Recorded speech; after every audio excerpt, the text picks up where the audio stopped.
بسم اللہ الرحمن الرحیم۔ عزیز طلباء و طالبات، السلام علیکم ورحمۃ اللہ۔ درس عقائد نصفیہ کے حوالے سے یہ آج ہمارا اگلا درس ہے۔ آج آغاز ہوگا والالہام لیس من اسباب المعرفت لصحت الشیء عند اہل الحق۔ اس سے قبل اسباب علم کی بحث چل رہی تھی تو مصنف رحمہ اللہ نے فرمایا کہ علم کے حصول کے ذرائع تین ہیں، تو ان میں پہلا ذریعہ حواس سلیمہ، دوسرا خبر صادق، اور تیسرا عقل۔ اب اسی کے ضمن میں الہام کی بحث شروع ہوئی ہے۔ کچھ لوگوں کا یہ خیال ہے کہ الہام بھی علم کے معرفت کے اسباب میں سے ہے، لیکن مصنف نے ان کا رد کیا ہے اور فرمایا والالہام لیس من اسباب المعرفت لصحت الشیء عند اہل الحق، کہ الہام کسی چیز کی صحت کے ساتھ، یعنی کسی چیز کی درست معرفت کے لیے الہام اس معرفت کے اور اس علم کے اسباب میں شامل نہیں ہے اہل حق کے نزدیک۔ اس میں متن میں بعض نسخوں میں بصحت الشیء ہے، اور یہاں جو ہمارے سامنے نسخہ ہے اس میں لصحت الشیء ہے، تو دونوں طرح درست ہے۔ مجھے زیادہ یہ لام کے ساتھ درست لگ رہا ہے۔ یہاں المعرفہ کا جو لفظ استعمال ہوا ہے یہ علم کے معنی میں ہے، یعنی وہ جو اصطلاحی طور پر بعض فرق کرتے ہیں کہ علم سے مراد کلیات ہیں اور مرکبات وغیرہ، اور معرفت جو ہے اس کا تعلق بصائر اور جزیات کے ساتھ ہے، تو وہ یہاں مراد نہیں ہے، بلکہ یہاں معرفت سے ماتن نے، مصنف نے علم مراد لیا ہے۔ یعنی الہام معرفت یعنی علم کے حصول کے اسباب میں سے نہیں ہے اہل حق کے نزدیک۔ یعنی الہام سے کسی چیز کی صحت، کسی چیز کا فساد، کسی چیز کی حلت، کسی چیز کی حرمت ثابت نہیں ہوتی۔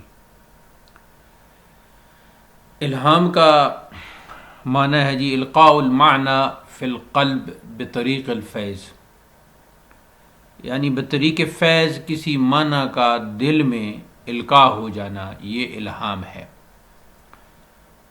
تو ویسے تو الہام اور وحی کا لفظ ایک اعتبار سے قریب المعنی نظر آتے ہیں، لیکن الہام عام ہے اور وحی خاص ہے۔ وحی کا تعلق وحی، جس کو ہم اردو بولنے والے وحی کہہ دیتے ہیں، وحی اس کا تلفظ ہے، جیسا کہ قرآن مجید میں فرمایا ان هو الا وحی یوحی، تو وحی اس کا تلفظ ہے۔ وحی انبیاء کے ساتھ خاص ہے، رسولوں کے ساتھ خاص ہے، اور الہام غیر انبیاء کو بھی ہوتا ہے۔ اب چونکہ الہام جس کو ہوتا ہے وہ اگر اسے پورا اعتماد بھی ہو، لیکن جو قرائن خارجیہ ہیں اس کے مطابق نہ ہو، تو پھر الہام کی حیثیت کوئی علمی حیثیت نہیں رہتی۔ اس لیے علماء متکلمین کے نزدیک، علماء اہل کلام کے نزدیک الہام علم و معرفت کے اسباب میں داخل نہیں ہے۔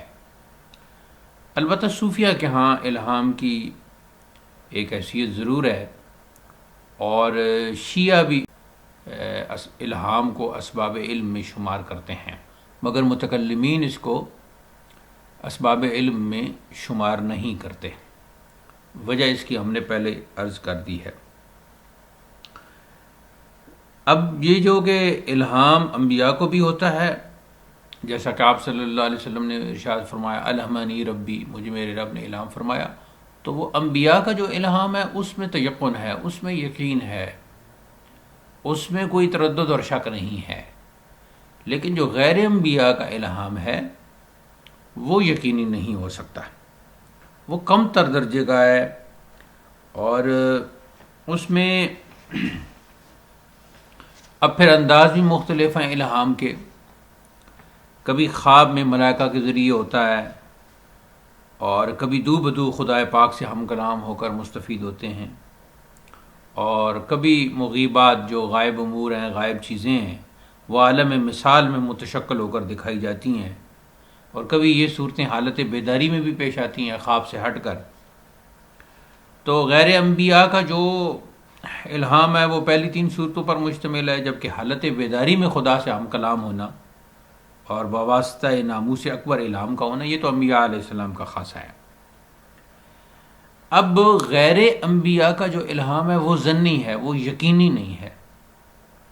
تو ظنی جو الہام ہے وہ علم کا سبب نہیں ہو سکتا، کیوں کہ جب تک قرائن خارجیہ نہیں ہوں گے تو وہ ظنیت کے رتبے سے باہر نہیں نکلے گا، اور جب ظنیت کے رتبے سے باہر نہیں نکلے گا تو پھر وہ الہام ہی ہوگا، وہ علم کا ذریعہ اور سبب نہیں بنے گا۔ ہاں انبیاء کا جو الہام ہے وہ تو وحی کے درجے میں آ جاتا ہے، اسی لیے دوسروں کا یعنی غیر انبیاء کا الہام دوسروں پر حجت نہیں ہو سکتا، اور جب دوسروں پر حجت نہیں ہو سکتا تو پھر وہ کسی شے کی معرفت کا سبب نہیں ہے، اس سے کسی شے کی حلت اور حرمت اور صحت یعنی درست ہونا اور فساد یعنی خرابی کا کوئی حکم ثابت نہیں ہوتا۔ اور باقی جو صوفیہ کے ہاں الہام کی ایک حیثیت ہے اس کا یہاں انکار نہیں کیا جا رہا، لیکن متکلمین کی، چونکہ ہم علم کلام کی بات کر رہے ہیں تو متکلمین کی بات ہم نے یہ واضح کر دی ہے مصنف نے جو متن میں فرمایا۔ تو اگر یہ معلوم ہو کہ یہ الہام واقعی اللہ تعالیٰ کی طرف سے ہے اور حجت ہونے کے قابل ہے اور واقعے کے مطابق ہے، تو ایسی تو کوئی شاذ و نادر صورت ہو سکتی ہے، عام صورت اس میں نہیں ہو سکتی۔ لہذا چونکہ الہام میں مختلف قسم کے وہم اور خیالات اور قدورات نفسانی، اور کوئی پتہ نہیں چلتا کہ یہ الہام رحمانی ہے یا یہ الہام شیطانی ہے، تو اس طرح قرآن مجید کے مطابق نفس انسان جو ہے، اس کا نفس جو ہے وہ بھی اس کو کچھ نہ کچھ الہام کر رہا ہے، اور جیسا کہ خناس کے بارے میں فرمایا الذی یوسوس فی صدور الناس من الجنۃ والناس، وہ خناس بھی لوگوں کے دلوں میں مختلف وسوسے اور مختلف وہم ڈال رہا ہے، تو وہ بھی ایک الہام کی کیفیت ہے۔ لہٰذا اس میں یہ تمام جو باتیں ہیں یہ علم کا ذریعہ، الہام کو علم کا ذریعہ بننے سے روکتی ہیں، اس لیے یہ اسباب علم میں شمار نہیں ہو سکتا۔ آگے فرمایا والعالم بجمیع اجزائہ محدث، اور عالم اپنے تمام اجزاء کے ساتھ محدث ہے۔ محدث یعنی نوپید ہے، حادث ہے، اسم مفعول کا صیغہ یہ محدث، اور عالم اسم اعلیٰ کا صیغہ ہے، عالم بروزن فاعل، اور جس کا لغت میں معنی ہے ما یعلم بہ الشیء، جس سے کوئی چیز جانی جائے، تو یعنی وہ علامت اور نشان ہو، یہ تو اس کا لغوی معنی ہو گیا۔ بعد ازاں پھر اس کا یہ اصطلاحی معنی ہو گیا کہ عالم وہ ہے جس سے صانع کو پہچانا چاہے، صانع کا علم ہو، یعنی مما یعلم بہ الصانع، اور صانع اس پوری کائنات کا اللہ تعالیٰ جل مجدہ ہے۔ تو اس لیے پھر اللہ تعالیٰ پر تو اس لفظ کا اطلاق نہیں ہو سکتا، لیکن اللہ تعالیٰ کے ما سوا جمیع موجودات پر عالم کا اطلاق ہوتا ہے۔ یعنی عالم کہتے ہیں اللہ تعالیٰ کے علاوہ جمیع موجودات کو، موجودات سے مراد مخلوقات ہیں، کیونکہ یہ جمیع موجودات و مخلوقات وجود ثانی پر دلالت کرتی ہیں۔ تمام مخلوقات، اب یہ جو فلاسفہ کے ہاں بھی اس کی تقسیم ہے مخلوقات کی، موجودات کے بارے میں، آگے ہم اس کی کچھ تفصیل بیان کریں گے، اگرچہ اس مختصر خلاصے میں گنجائش کم ہے، کیونکہ یہ ہم خصوصاً طالبات کے لیے اور ایسے طلباء کے لیے کہ جن کو یہ عقائد نسبیہ بہت، اس کے مباحث بہت مشکل لگتے ہیں، تو ان کے لیے ہم بہت ہی تسہیل کر رہے ہیں، لیکن پھر بھی ہم کچھ نہ کچھ ضرور کریں گے۔ کچھ اصطلاحات تو آپ نے پہلے علم منطق میں پڑھ لی ہیں، علم فلسفہ میں پڑھ لی ہیں، تو آپ کے لیے بہت ہی آسانی ہوگی۔ تمام مخلوقات، جوہر ہو یا عرض، یہ سب چیزیں ممکن اور محتاج ہیں، کس کی طرف؟ مؤثر کی طرف، اور وہ واجب الوجود ہے، تو اس لیے پھر یہ وجود ثانی پر دلالت کرتی ہیں تمام موجودات اور تمام یہ مخلوقات۔ البتہ صفات باری تعالیٰ، اللہ تعالیٰ کی جو صفات ہیں وہ اللہ تعالیٰ کا عین نہیں ہے، یعنی یوں عین تو نہیں ہے لیکن غیر بھی اس کا نہیں کہہ سکتے، تو وہ سب خارج ہیں، اس سے خارج ہیں، اس عالم سے خارج ہیں۔ لیکن یہ ہے کہ وہ جیسے ہم انہیں غیر بھی نہیں کہہ سکتے، اور اسی طرح ہم انہیں مخلوق بھی نہیں کہہ سکتے اور حادث بھی نہیں کہہ سکتے، یعنی وہ قدیم اور غیر مخلوق ہے۔ یہ جو الفاظ ہم کہہ رہے ہیں، اسی طرح آپ ان الفاظ کو یاد کر لیں، اگر وقتی طور پر سمجھ بھی نہ آئے تو، لیکن یاد ہونے کی وجہ سے آگے جا کر آپ کو ضرور سمجھ آ جائیں گے۔ تو اب عالم جو ہے وہ مختلف قسم کے ہیں، عالم اجسام ہے، عالم حیوانات ہے، یعنی اس میں اجسام میں تو یہ چیزیں آ گئی، پھر اجرام ہے، مثلا آسمان اور آفتاب اور چاند اور ستارے اور ایسی ہی جمادات وغیرہ، تو یہ مختلف عالم ہے۔ تو اس کی پھر عالم کی جگہ جمع، عالم کی جمع عوالم بھی آتی ہے، اور عالمین بھی اس کی جمع آتی ہے۔ نباتات، حیوانات، افلاک، عناصر، عالم ملائکہ، عالم جن وغیرہ، یہ سب اس میں شامل ہیں۔ تو اب مصنف فرماتے ہیں کہ عالم اپنے تمام اجزاء، یعنی جتنے بھی عوالم ہیں، جتنی بھی عالمین ہیں، جتنی بھی اس کی اقسام ہیں، جتنے بھی اس کے اجزاء بنتے ہیں عالم کے، عالم اپنے تمام اجزاء کے ساتھ محدث ہے، یا محدث کا مطلب نو پید ہے، یعنی پہلے اس کا وجود نہیں تھا، تو اس کا معدوم تھا یہ پہلے، پھر اس کو موجود کیا گیا، یعنی اللہ تعالیٰ نے اس کو پیدا فرمایا۔ اب جیسا کہ ہم نے کہا کہ چاہے وہ عالم از قسم اجسام ہو جیسے کہ نباتات، جمادات، حیوانات وغیرہ، یا از قسم اجرام ہو جیسا کہ آسمان اور آفتاب وغیرہ۔ اب جو فلسفہ یا جو لوگ اس عالم کو قدیم کہتے ہیں، ان کا ارادہ ہے کہ وہ یہ قدیم نہیں ہے، یہ محدث ہے، تو جو محدث ہے وہ قدیم نہیں ہو گیا، کیونکہ جو قدیم ہے وہ تغیر اور تبدل نہیں پاتا، وہ تو ایک ہی حال میں رہتا ہے، تو یہ تو عالم کا تو ایک حال نہیں ہے، اس لیے یہ قدیم نہیں ہو سکتا۔ اور عالم کے حدوث ہونے یعنی حادث ہونے کی دلیل یہ ہے کہ آگے فرمایا اذ هو اعیان و اعراض فالاعیان ما له قیام بذاته۔ اب اعیان اور اعراض وغیرہ کی بحث شروع ہوئی ہے۔ عالم جو ہے، عالم لام کے اوپر عالم جو ہے وہ حادث ہے، اور اس کے حدوث کی یعنی حادث ہونے کی دلیل یہ ہے کہ وہ مشتمل ہے اعیان پر اور اعراض پر۔ اب اعیان اور اعراض کی آگے تفصیل بیان کی جاتی ہے۔ اعیان وہ ممکنات ہیں جن کا قیام اپنی ذات کے ساتھ ہو، یعنی اپنی ہستی اور وجود میں کسی دوسری چیز کی ہستی کے وہ تابع نہ ہوں، جیسے حجر، شجر، زمین، آسمان وغیرہ، اور یہ قائم بالذات ہیں، یعنی ان کا قیام بالذات ہے۔ قیام بالذات سے مراد یہ ہے کہ بالذات وہ اس قابل ہو کہ اس کی طرف اشارہ حسی کر سکیں۔ اب اس میں اعیان عین کی جمع ہو گئی اور اعراض عرض کی جمع ہو گئی۔ تو متکلمین کے نزدیک جو عین ہے، عین کی جو تعریف ہے جسے حکماء جوہر کے ساتھ تعبیر کرتے ہیں، حادث متحیز بالذات کے ساتھ واقع ہوئی ہے، یعنی متکلمین جس کو عین کہتے ہیں، جس کی جمع اعیان ہے، وہ حادث ہے، اور متحیز بالذات ہے، اس کو فلاسفہ یا حکماء فلاسفہ جو ہیں وہ جوہر کہتے ہیں. یعنی عین وہ ہے جو قائم بالذات ہو، جبکہ عرض کا حیز یعنی اس کا جو محل ہے جہاں وہ عرض واقع ہوتا ہے اس کو حیز کہتے ہیں. جوہر کے حیز کے تابع ہوتا ہے، یعنی جوہر وہ محل ہے جس سے عرض قائم ہوتا ہے. دوسرے لفظوں میں عرض وہ ہے جو خود بخود قائم نہ ہو بلکہ موضوع کے ساتھ قائم. اور موضوع کیا ہے؟ کہ جس نے اس کو قائم کیا ہوا ہے، یا غیر کے ساتھ مختص ہو، جیسے نعت اپنے منعوت کے ساتھ مختص ہوتی ہے. اب جو آیان ہیں، جیسا کہ پیچھے عبارت پڑھتے ہیں، اذ هو آیان و اعراض فالآیان ما له قیام بذاته، کیونکہ عالم وہ آیان اور آراز ہیں، اور آیان وہ ہیں کہ جو قائم بالذات ہیں. اب اس کی تفصیل ہو گئی.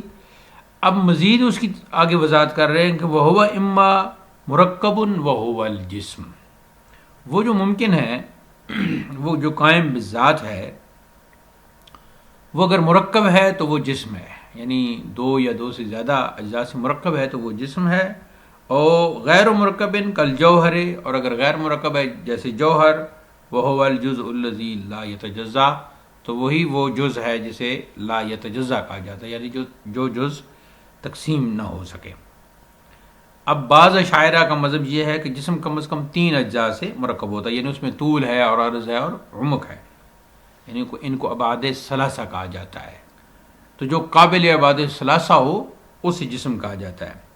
یا وہ ممکن جو قائم بالذات ہے لیکن غیر مرکب نہیں ہے، جیسے جوہر، اور اسی کو جز لا یتجزا کہتے ہیں. یعنی ایک ایسا جزو ہے، یہ جز لا یتجزا ایک ایسی جز یا ایک ایسا جزو ہے جس کی تقسیم نہ ہو سکے.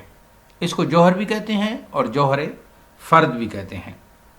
اب یہاں دو لفظ جو ہے نا، جوہر اور عین، فلاسفہ جسے جوہر کہتے ہیں اس کا نام متکلمین کی اصطلاح میں عین ہے، اس لیے کہ ان کے یہاں عرض کے مقابل، یعنی عرض یہ راگ و زبر، عرض کے مقابل عین بولتے ہیں، اور حکماء عرض کے مقابل جوہر کہتے ہیں.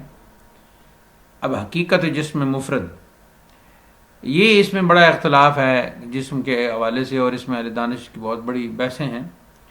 تو ہم تھوڑا سا ہم نے اس پر لکھا ہے اور اس کا خلاصہ آپ کی خدمت میں پیش کرتے ہیں کہ حقیقت جسم مفرد کیا ہے. بعض فلاسفہ قدیم اور جمہور متکلمین کی یہ رائے ہے کہ جسم اجزائے لا یتجزا سے مرکب ہے، اور متکلمین کے نزدیک چونکہ جسم اجزائے لا یتجزا سے ترکیب پاتا ہے، اس لیے کہ جسم کے اجزاء میں اتصال نہ ہوگا بلکہ فی الحقیقت سب منفصل ہوں گے. گو ظاہر میں وہ انفصال اس وجہ سے محسوس نہ ہو سکتا ہو کہ اجزاء کے جوڑوں کی جگہ بہت باریک ہوتی ہے، مگر حکمائے مشاعین اور اشراقین بلکہ بعض متکلمین یہ کہتے ہیں کہ جسم حیولہ اور صورت سے مرکب ہے، یعنی صورت جسمیہ، یعنی حیولہ کے بعد جو حیولہ کی وجہ سے، حیولہ تو اصل ہے نا، تو اس کی وجہ سے جو صورت جسمیہ بنتی ہے جس میں حیولہ ظاہر ہو رہا ہے، تو وہ صورت جسمیہ مراد ہے.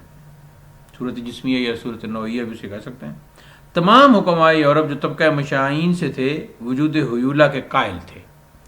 ان کا یہ خیال تھا کہ اجسام میں یعنی علاوہ ایسے حقائق کے جو طول، عرض، عمق، لون، لینت، حرارت، برودت، صلابت، یعنی اس کی سختی اور موٹائی وغیرہ، کوئی ایسی شے بھی داخل ہے جس میں یہ حقائق پائے جاتے ہیں، اور وہ شے وہی ہے جسے حکماء مشاعین حیولہ کہتے ہیں، اور وہی حیولہ ان حکماء کے نزدیک علت مادیہ ہے جو تمام اجسام یعنی اپنی معلولات میں داخل ہے.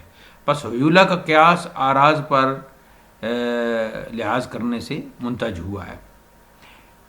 حیولہ بنیادی طور پر یونانی زبان کا لفظ ہے جس کا معنی ہے اصل. تو جو چیز ان کے نزدیک جو چیز بھی بنتی ہے اس کی اصل حیولہ ہے. مثلا اس کی مثال ایک یہ بھی دی جاتی ہے کہ عرف عام میں حیولہ ہر اس چیز کو کہتے ہیں جس سے کسی چیز کو بنایا جائے. مثلا مثال یہ دی جائے جیسے چارپائی ہے لکڑی سے بنی ہے، اب لکڑی حیولہ ہے، یعنی چارپائی کا حیولہ لکڑی ہے. تو یہ حیولہ کی بحث تھی، اس کو 2-3 دفعہ آپ سن لیں اور اسی کو اسی طرح یاد کر لیں. اگر وقتی طور پر سمجھ نہ آئے تو آگے جا کے یہ امور آسان ہو سکتے ہیں. آگے فرمایا والعرض ما لا يقوم بذاته ويحدث في الاجسام والجواہر، اور عرض وہ ممکن ہے جس کی جمع آراز پہلے ذکر ہوئی ہے، اور عرض وہ ممکن ہے جو اپنی ذات کے ساتھ قائم نہ ہو، یعنی ما لا يقوم بذاته، جو اپنی ذات کے ساتھ قائم نہ ہو، ويحدث في الاجسام والجواہر، اور وہ اجسام اور جواہر میں پیدا ہوتا ہے، اس کا حدوث اجسام اور جواہر میں ہوتا ہے. یعنی عرض کی تعریف سے معلوم ہو گیا کہ اس کا قیام ذاتی طور پر نہیں ہوتا، بلکہ اس کا قیام غیر کے ساتھ ہوتا ہے. اور قیام اس طرح ہوتا ہے کہ دونوں اشارہ حسی میں ممتاز اور الگ الگ نہیں ہو سکتے. عرض خواہ واحد ہو یا متعدد بذات خود قائم نہیں ہو سکتا. اس کے قیام کے لیے آیان کا ہونا ضروری ہے، جیسے رنگ تو وہ کپڑے پر ظاہر ہو کپڑے پر، اور حرف ہیں تو وہ کاغذ پر ظاہر ہوں گے. اب ان میں کپڑا اور کاغذ جسم ہے اور جو بذات خود قائم ہے، اور رنگ جو کپڑے پر ہے اور حروف جو کاغذ پر ہیں، یہ عرض ہیں کہ یہ کاغذ اور کپڑے کے وسیلے سے ان کا قیام ہوا ہے. قیام بالغیر سے کیا مراد ہے؟ قیام بالغیر سے مراد یہ ہے کہ اپنے تحیز میں، یعنی جو محل ہے اپنے تحیز میں غیر کا وہ محتاج ہو. کیونکہ متکلمین کے مطابق عرض ایک موجود ممکن ہے جو کسی متحیز کے ساتھ قائم ہوتا ہے، اور ممکن کی قید سے ذات باری اور صفات باری نکل گئے. تو اب یہاں واجب الوجود اور ممکن الوجود کی بحث آتی ہے، جس کا خلاصہ ہم آپ کی خدمت میں پیش کرتے ہیں. موجود کی 2 قسمیں ہیں، موجود منقسم بدو قسم است نزد عقل، یک واجب الوجود و دیگر ممکن الوجود. یہ ایک پورا ایک قطعہ ہے مولانا عاصی کا، وہ کسی وقت الگ ہم پڑھ دیں گے تو وہ بھی آپ ضرور یاد کر لیں. موجود کی 2 قسمیں ہیں، نمبر 1 واجب، نمبر 2 ممکن. جس کا وجود بلحاظ اس کی، یعنی اس کی ذات کے لحاظ سے ضروری ہو، اسے واجب الوجود کہتے ہیں، جیسے اللہ تعالیٰ کی ذات. اور جس کا وجود اس کی ذات کے لحاظ سے ضروری نہ ہو تو وہ ممکن ہے، جیسے اللہ تعالیٰ کے علاوہ تمام موجودات. اب جو ممکن الوجود ہے، یعنی ساری موجودات اللہ تعالیٰ کے علاوہ، پھر اس کی 2 قسمیں ہیں، نمبر 1 عین، نمبر 2 عرض. اگر عین تقسیم ہو سکتا ہے تو اسے جسم کہتے ہیں، اور اگر تقسیم نہیں ہو سکتا تو جوہر، اور اسی کا دوسرا نام جز یا لا یتجزا. پس تمام عالم انہی قسموں میں منحصر ہے. فلاسفہ کے نزدیک پھر جوہر کی قسمیں ہیں. آگے فلاسفہ کے نزدیک جوہر کی 2 قسمیں ہیں، نمبر 1 مجرد، نمبر 2 غیر مجرد. اور مجرد اسے کہتے ہیں جو متحیز نہ ہو، یعنی اس بات کے قابل نہ ہو کہ اس کی طرف اشارہ حسی ہو سکے. متکلمین اس کے منکر ہیں. اور فلاسفہ کے نزدیک جوہر کے 5 افراد ہیں، حیولہ ہے، صورت جسمیہ یا نوعیہ، جسم، نفس، عقل. پھر عقل ان کے نزدیک 10 ہیں، انہیں عقول عشرہ کہا جاتا ہے. نفس اور عقل جو ان اقسام میں جوہر کی قسمیں بیان کرتے ہیں، یہ دونوں مجردات میں شامل کرتے ہیں. اور پہلی جو 3 قسمیں حیولہ، صورت جسمیہ یا نوعیہ، اور خود جسم، اس کو وہ مادیات میں شمار کرتے ہیں. اور فلاسفہ ملائکہ کو عقول مجردہ کہتے ہیں. لیکن اسلام میں ملائکہ سے مراد وہ ایک جسم نوریون یتشکل باشکال مختلفۃ سوى القلب والخنزیر، کہ ملائکہ جو ہے وہ لطیف اور نوری جسم رکھتے ہیں. فرشتہ جو ملک ہے، فرشتہ جو ہے وہ نورانی اور لطیف جسم رکھتا ہے، اور مختلف شکلوں میں تبدیل ہو سکتا ہے، اور کتے اور خنزیر کے علاوہ وہ کسی بھی شکل میں تبدیل ہو سکتا ہے. اور ان کے پر بھی ہوتے ہیں اور ان کے حواس بھی ہوتے ہیں. عقل کی تعریف جو ہے حکماء کے نزدیک ایک ایسا موجود ممکن ہے کہ وہ نہ جسم ہے اور نہ جسم میں حال ہے، یعنی حلول کیے ہوئے، اور نہ جسم کا جزو ہے، بلکہ مادہ سے جوہر مجرد ہے، اپنی ذات کے اعتبار سے اور اپنے فعل کے اعتبار سے. یعنی نہ جسم ہے اور نہ جسمانی، اور نہ جسم سے متعلق ہونے پر اس کے کام موقوف ہیں. اب عرض کی اقسام پھر انہوں نے 9 بنائی ہیں. اب اس میں 9 قسمیں، جس میں کیف ہے، کم ہے، عین ہے، متاع ہے، اضافت ہے، فعل ہے، ملک ہے، اور انفعال ہے. یہ 9 عرض ہیں۔ آج کے درس کا خلاصہ یہ ہے کہ الہام مصنف کے نزدیک اسباب علم میں سے نہیں ہے۔ وہاں معرفت کا لفظ استعمال کیا ہے، معرفت وہاں علم کے مترادف کے طور پر استعمال ہوا ہے۔ صحت شے کی قید اس لیے لگائی ہے کہ کسی چیز کی صحت اور فساد اور حلت اور حرمت کچھ بھی اس سے ثابت نہیں ہوتا، تو اس لیے پھر وہ اسباب علم میں سے نہیں ہے۔ الہام کا معنی یہ ہے کہ بطریق فیض الہی دل میں کوئی بات ڈال دی جائے تو یہ الہام ہے۔ پھر الہام انبیاء کو بھی ہوتا ہے، غیر انبیاء کو بھی ہوتا ہے۔ انبیاء کو جو الہام ہوتا ہے اس کی حیثیت وحی کی ہوتی ہے اور اس کی حیثیت یقینی ہوتی ہے، لیکن جو غیر انبیاء کو الہام ہوتا ہے اس کی حیثیت ظنی ہوتی ہے، وہ دوسروں کے لیے حجت نہیں بن سکتا۔ متکلمین اس کو اسباب علم میں شمار نہیں کرتے۔ صوفیہ الہام کو اور شیعہ بھی الہام کو اسباب علم میں شمار کرتے ہیں، مگر اس کی ظنیت اپنی جگہ قائم ہے۔ اگر اس کی ظنیت اپنے رتبے سے نکل جائے، یعنی قرائن خارجیہ اس کی موافقت کریں اور وہ واقع کے مطابق ہو، تو پھر اس کی کوئی نہ کوئی صورت متعین ہو سکتی ہے، مگر متکلمین کے نزدیک الہام اسباب علم میں سے نہیں ہے۔ پھر ضمنی طور پر مختلف اصطلاحات آپ کی خدمت میں ان کا خلاصہ پیش کیے گیا، ان کو آپ یاد کر لیں، انشاءاللہ وہ آپ کو ہر موقع پر کام آئیں گے۔